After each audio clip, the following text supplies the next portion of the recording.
Langendorf Bread, the fresh and tasty bread judged America's finest, presents the Adventures of Red Ryder. From out of the West comes America's famous fighting cowboy.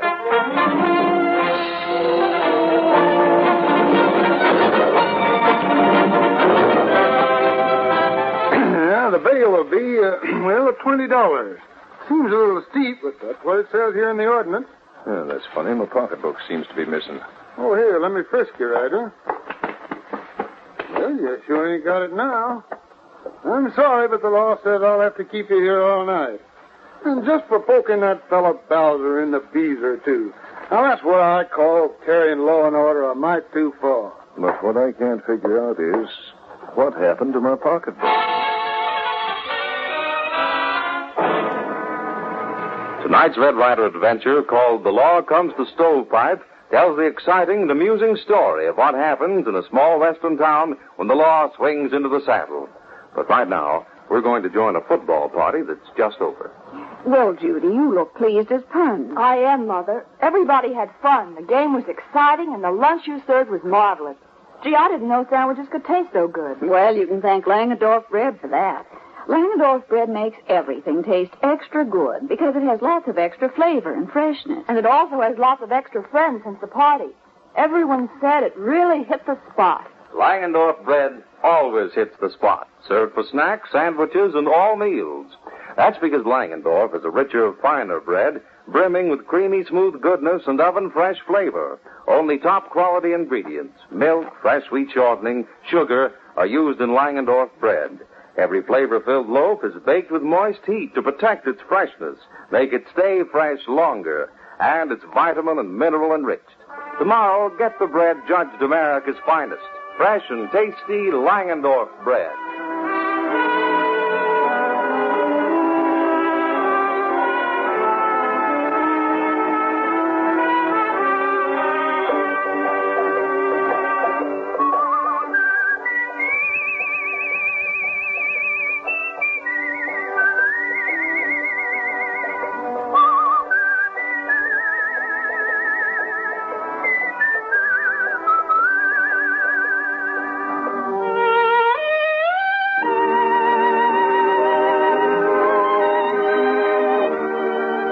Law and order has come to Stovepipe.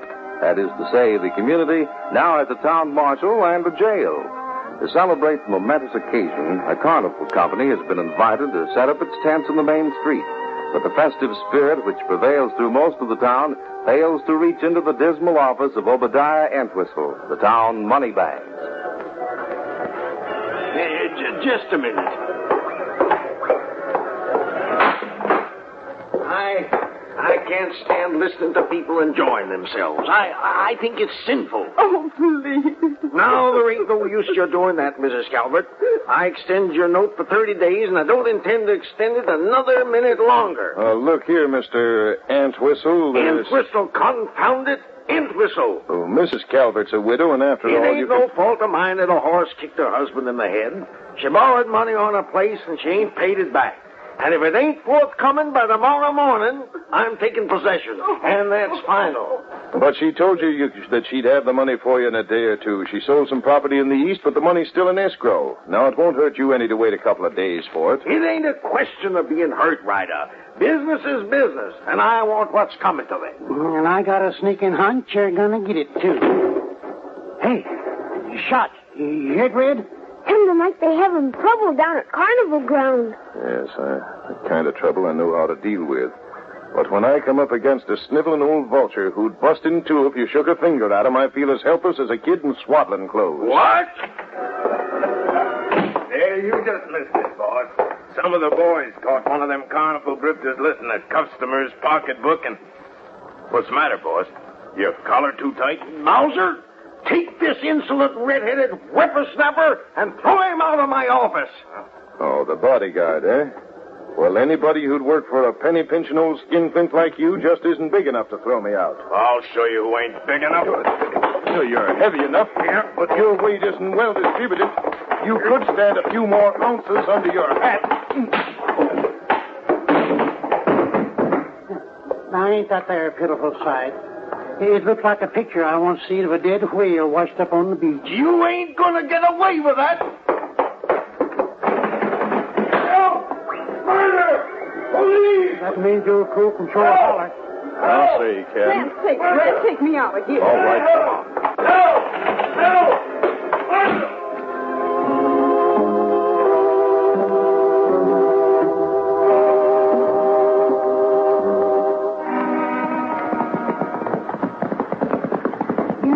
It wouldn't have hurt that old tightwad down to wait a couple of days. You just like to be a mean. Some people are like that. Yeah, there's some people who put the almighty dollar ahead of everything else. Ant Whistle's one of them. Look at Red Ryder. Really walking in the road ahead. Yeah, and from the way he's dragging his feet, he must have come a long ways. Say, that's funny. When he turned around and saw us coming, he started to run. Let's catch up with him. Boy, come on, Bucky. Hey, hold on there, stranger. What's the hurry? Oh, boy. Well, I was going to, you see, I thought you were somebody else. See, I'm a little nervous about people coming up behind me. I don't know whether you know it or not, but you're headed away from Stovepipe. There isn't another town in this direction for 70 or 80 miles, stranger. Yeah, that's what I was hoping. You see, I'm sort of traveling for me health. I was in Stovepipe, but it got a little too hot for me. Well, out here in the West, we don't usually get nosy with strangers, but, you remind me a lot of a fellow that used to hang around Laredo. Now, if it's about that stick up in a pool hall, I don't know nothing about it. See, in fact, I didn't even know there was one, huh? Well, this here fellow was known as Sticky Fingers McGlooch. He used to take 10 types of folks on street corners. Hey, wait a minute. You ain't Buckskin Blodgett. I sure am. Well, I'll be, how do you... Well, that's been 15 years ago. I'm glad to see you, pal. Yeah, that goes double for me. But what in thunderation are you doing a hooping along way out here? Well, it's a long story, Buckskin. I was taking 10 types at the carnival, see, and raking in plenty of the suckers, though legitimately too. But I'm getting awful absent-minded lately. I was looking for me pocket knife to sharpen a pencil, and I must have got my hand in somebody else's pocket. Well, I don't like to bust up this happy reunion, but Mrs. Calvert here has to get back to her ranch. Well, doggone it. In all the excitement, I forgot to introduce you to my friend, Sticky. Just hold up the formalities till we get to the ranch, will you, Buckskin? Hey, if you'll climb on behind me, mister, we'll give you a lift. Well, you don't have a step ladder, do you? Well, here, come on up and give me your hand now. All right. I'll pull you up. There you are. Easy, Thunder. Easy, boy. Now, you hang on to Red Sticky. You're fast, Isabel. Come on, now, boy. Come on, Thunder. Hang on there. Hey, can't we get together on this thing? When I'm coming up, this blooming horse is going down.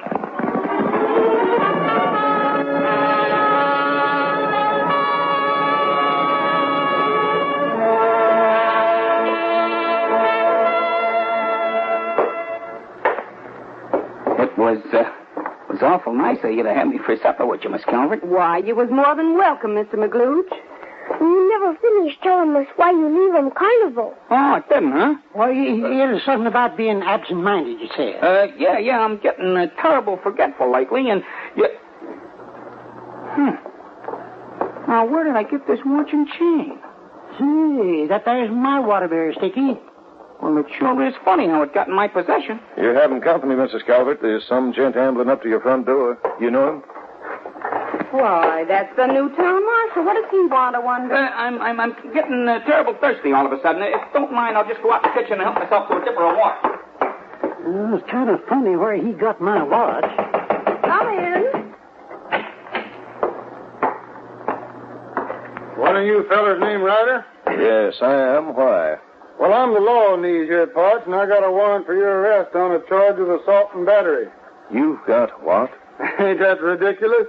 Getting so a fella can't have a nice sociable fist fight without the law putting me in. Well, who swore out that warrant? Ant Whistle? Yep. And Stovepipe's got an ordinance that'll back him up in it, too. Well, I guess there isn't much I can do but go along with you then, Marshal.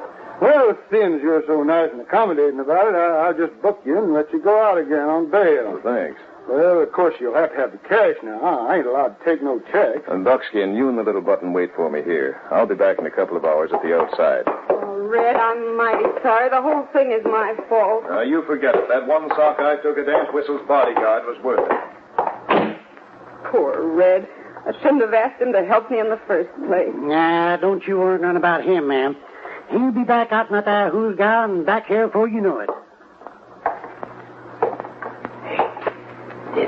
Did the guy with a cookie cutter pinned on his vest beat it? Why, the long pants. Where's Ryder? Jeepers, don't tell me the law came after him. Oh, dear. What's wrong with her? Oh, things are in a terrible mess around here, Sticky. Mrs. Calvert's going to lose a little ranch here tomorrow morning, and she's pretty well busted up about it. Oh, gee. Why, on account of money? No, on account of no money. She's got a $1,200 note due tomorrow and nothing paid with. That is, she ain't got it here. She sold a lot or something in the East, but the money's still in escrow. Escrow, huh? Where's that? That's one break I missed. Well, escrow is sort of a banking term, Sticky. It means you got the money, but you ain't. Trouble is old Aunt Whistle no wait until her money get him here. Aunt Whistle? Who's that? Oh, he's the penny-pinching old skinflint who's foreclosing on this here place. Well, and what she needs is some dough to tide her over till hers gets here from escrow. That's right. Well, who is there around this neck of the wood who's pretty well stocked up on lettuce? They don't raise no lettuce around here at all. Who's got enough dough to swing this deal? Providing, of course, they'd let loose of it a little. Well, Aunt Whistle just about got it all, Sticky. Oh, but they ain't no use talking to him. We've tried that already. Well, there's an old saying that if at first you don't succeed, don't get discouraged. Where does this old moneybag's hang his hat? I'd kind of like to try my luck. Well, I can point out his office to you, but I can tell you right now, it ain't no use.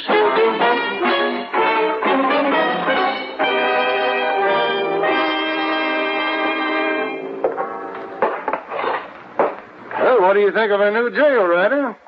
Nice place.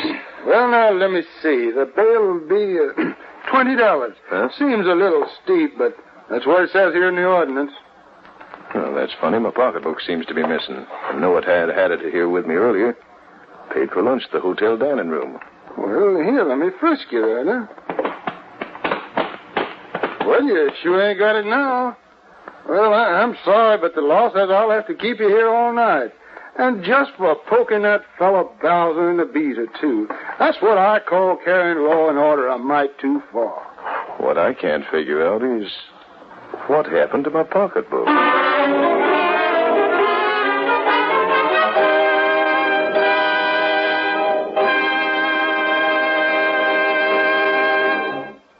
When Red tries to persuade the town moneybags to give Mrs. Calvert, a widow, an extension of time on her mortgage, the cowboy becomes involved in a brawl with the old skinflint's bodyguard and is arrested for assault and battery. Meanwhile, an old acquaintance of Buckskin, Sticky Fingers McGlooch, decides that he'll help the woman in her plight. Of the complications that follow, we'll learn in just a moment. But now, a note to early birds. You know that send-off to school in the morning sets the youngsters' pace for the whole day. And to make it good, children need a hearty breakfast with lots of flavor and vitality. And that means crisp, golden brown toast made from fresh and tasty Langendorf bread. It's a tempting, fragrant treat worth waking for. Lots of milk, fresh sweet shortening, sugar, and other top-quality ingredients make Langendorf bread flavor-rich. And for longer-lasting freshness, every appetizing loaf is baked with moist heat. And Langendorf is a bread with a bonus. It's chock full of pep-building vitamins. And so tomorrow, try serving Langendorf bread toasted, and serve it always for every meal. Fresh and tasty Langendorf bread, judged America's finest.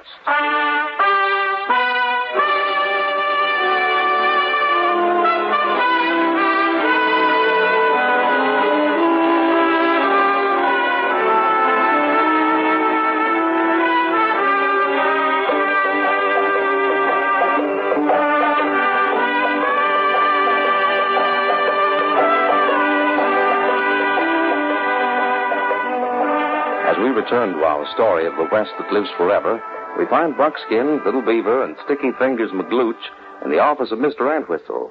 It's night. I think one more match will do it, Buckskin. I'm not sure Red Ryder's gonna like him this. Oh, but we're just borrowing the dough. We're gonna put it back. There. That done it. Now we'll have to have one more match and see what we got in here.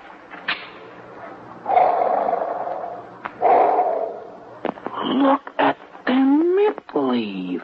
That no mint leaves. That be money. They're green, ain't they? Now, let me see. 1,200 simoleons is the amount we want, plus interest, and that just about makes it. You worried about what Red Ryder's gonna say him about this? Well, he ain't gonna like it, I'll tell you that. Oh, we ain't keeping it, though. We're just using it for a few hours, that's all. Can't you get that through your head? Why, when we're through with it, we'll put it back. Now I'll stuff this spondolix in my pocket, and we'll beat it out of here because... Well, that's funny. Now, where did I get that? Oh, what's the matter, Sticky? Is something wrong? Hey, light another match, will you? Yeah. Somebody's pocketbook. Now, where did that come from? Well, it looks like Red's. Where I got it, I'll just never know. I'm just terrible forgetful, that's all. Well, come on. If we're going to save the old homestead, we better get on our horses. And I do hate the thoughts of that.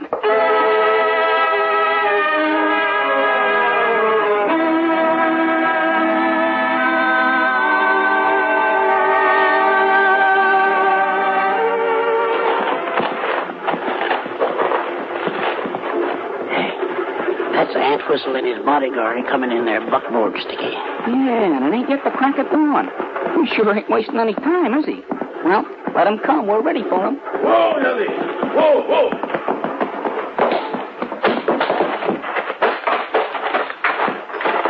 Mr. Obadiah Entwistle, I assume's to presume. And who are you? McLooch is the name. I represent the interests of Mrs. Calvert's late husband, who is now demised. Well, what of it?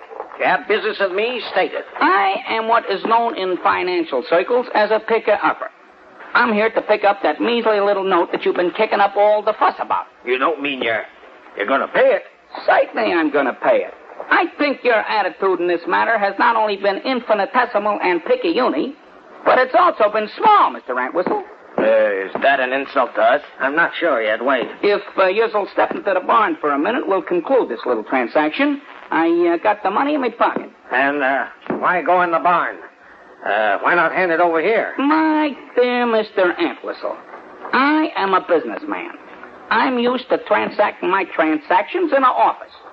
I ain't making no financial deals in no corral, see? Kindly come this way. How about Mauser? Sure. Bring him along. There ain't nobody but cows in there. And they ain't the fussy kind. I ain't sure if I like that or not. See, I have to yell so loud? The party of the first part is in the house asleep. And I don't wish us to have her disturbed, see? Hey, I'll stay here and see that Mr. Entwistle's horse don't get lonesome, Sticky. And don't forget, Buckskin. Don't forget.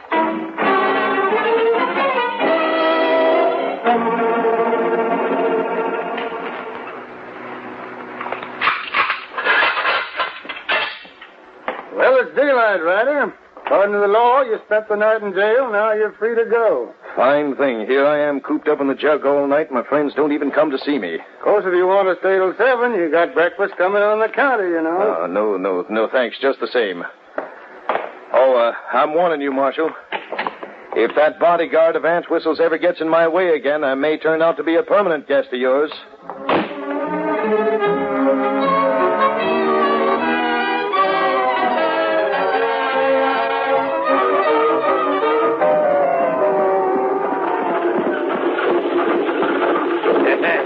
And the joke is, Mauser, that fellow McLooch gave me two $50 bills too much. He better learn to count. Hey, what in thunder? The wheel's coming up. We're going to tip over. Hang on. Oh. You all right, Mauser? lost my store teeth, boss. Oh, what made that blessed blasted wheel come off, I wonder? I don't know, boss. But here comes your friend, McLooch. Why, he must have been right behind us all the time.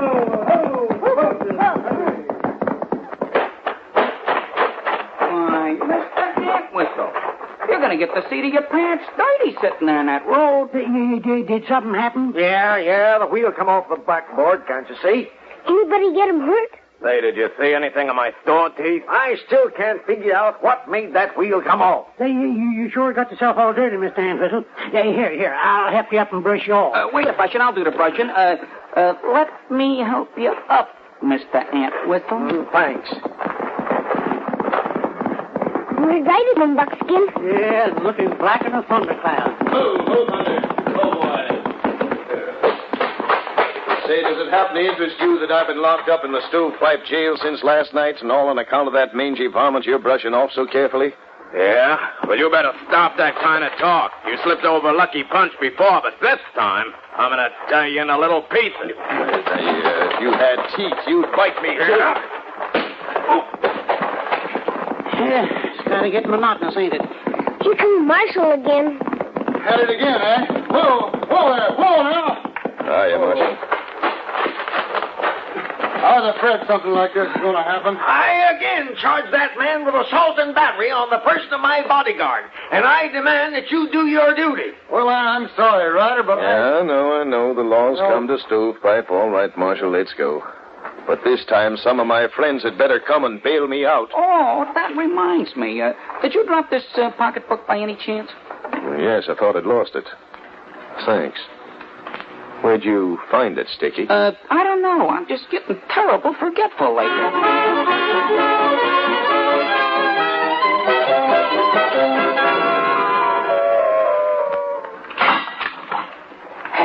There. Antwhistle's dough was back in his safe. Mrs. Calvert's notice paid off, and everybody's square with a board. And here comes Antwhistle. Yeah.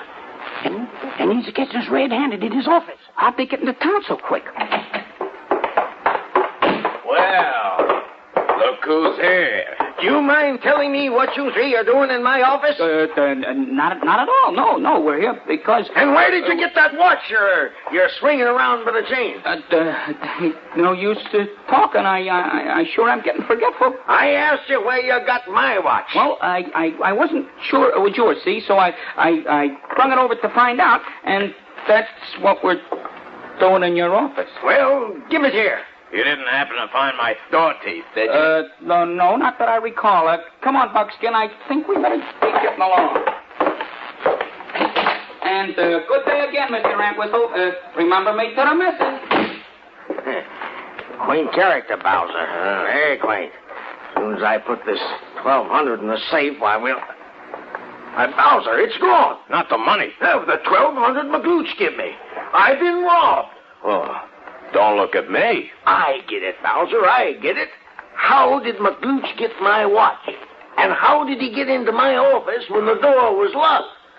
Aye, they're a gang of thugs and pickpockets, that's... Shall I get the marshal for you? No. This is no matter for the law. A crime has been committed. So go round up a posse of citizens. Them blasted thieves don't know it, but they're going to attend a party. A necktie party with them, the guests of honor.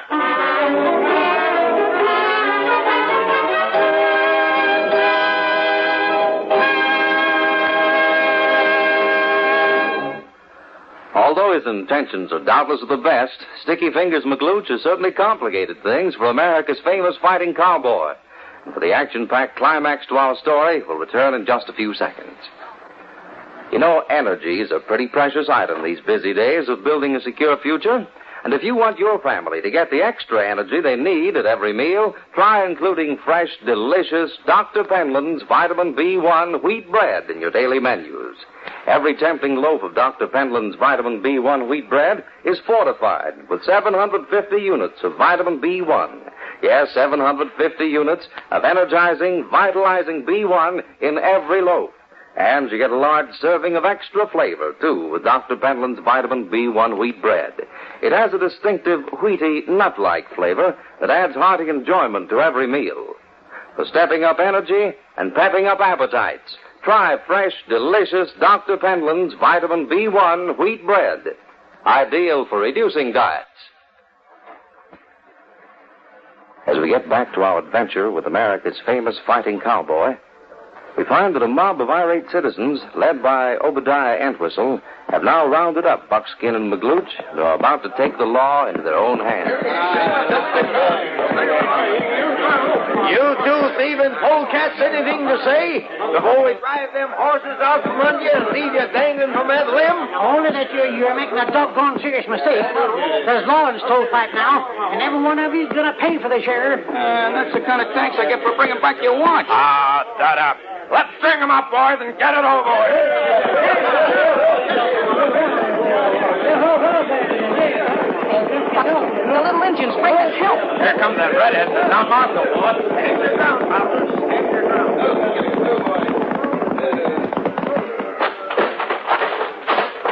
Well, here's Mrs. Calvert, and she's got your money for you, Entwistle. Just come in by telegraph. Money? Now, untie those men and be quick about it. Listen, you. You butted in our business for the last time. Mister, I don't think you've got very good sense. I charge that man with assault and battery on the person of my bodyguard. Marshal, do your duty. Not this time, Obadiah. What you are going to do is in violation of City Ordinance 13. I'm arresting you for disturbing the peace, assault, kidnapping, and attempted homicide. And for them crimes, there ain't no bail.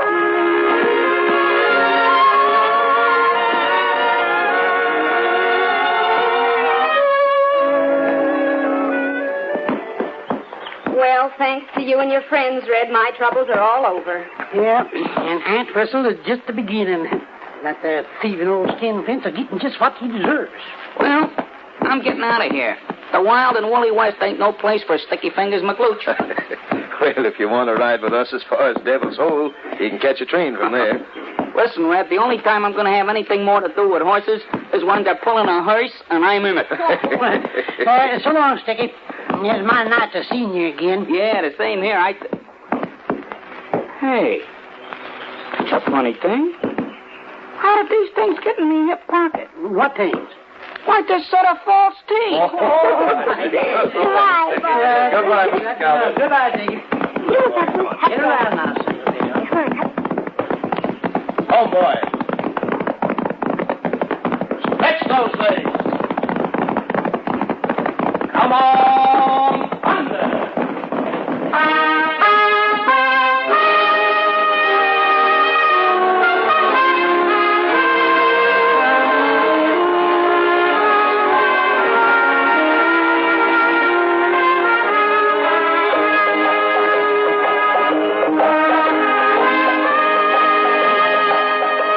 And so we say so long to America's famous fighting cowboy and his two compadres for tonight. Red Ryder is presented for your enjoyment by Langendorf Bread, the fresh and tasty bread judged America's finest. But Red, Buckskin, and Little Beaver will all be back again next Tuesday night at 7:30 in a new Western adventure story packed with action and suspense. For now, this is Owen James speaking for Langendorf Bread and saying good night until next Tuesday night at 7:30.